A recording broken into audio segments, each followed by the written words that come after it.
নমস্কাৰ প্ৰিয় গাহৰি পালক বন্ধুসকল ASF মানে সংক্ৰমণৰ পৰা ৰক্ষা পাবৰ কাৰণে মই গাহৰিবিলাকক কি কৰিছোঁ অকল নিজে থলুৱা ধৰণে প্ৰস্তুত কৰি খুৱাই আছোঁ বাহিৰৰ পৰা একো বস্তুৱে মই অনা নাই মানে যেহেতু নেকি ASFৰ লক্ষণবিলাক গোটেইবিলাক একদম কৰোনাৰ দৰেই সেইকাৰণে মই বাহিৰৰ পৰা বা বজাৰৰ পৰা হওক একো বস্তু সিহঁতক দানাত দিয়াই নাই তো এতিয়া কি হ'ল এই কলগছ দিছোঁ কলগছবোৰ ইভাগে এতিয়া নতুন এটা মই টেকনিক কৰি থাকিলে বুলি কয় ন নতুনকৈ টেকনিকবিলাক কিছুমান আহি থাকে তো আপোনালোকে চাব পাৰে এই যিডাল অলপ পুলি কলগছ আপুনি চাওক একদম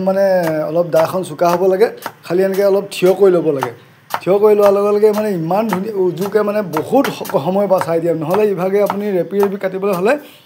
ইমানেই সময় লয় তো তাৰমানে আপুনি ইমান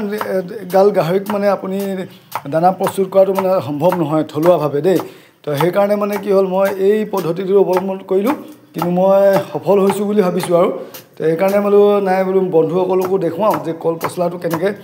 আপুনি ইজিকৈ কাটিব পাৰে আৰু ইয়াতকৈ যদি ডাঙৰ হয় যেনেকৈ এটা ভীমকলৰবিলাক ডাঙৰ হয় তো ডাঙৰবিলাক কেনেকৈ কাটিব লাগে মই তাৰো এটা উপায় পালোঁ সেইটো মই আপোনালোকক নেক্সট ভিডিঅ'ত দেখাম বুলি ভাবিছোঁ তো নেক্সট ভিডিঅ'ত অপেক্ষা কৰিব ধন্যবাদ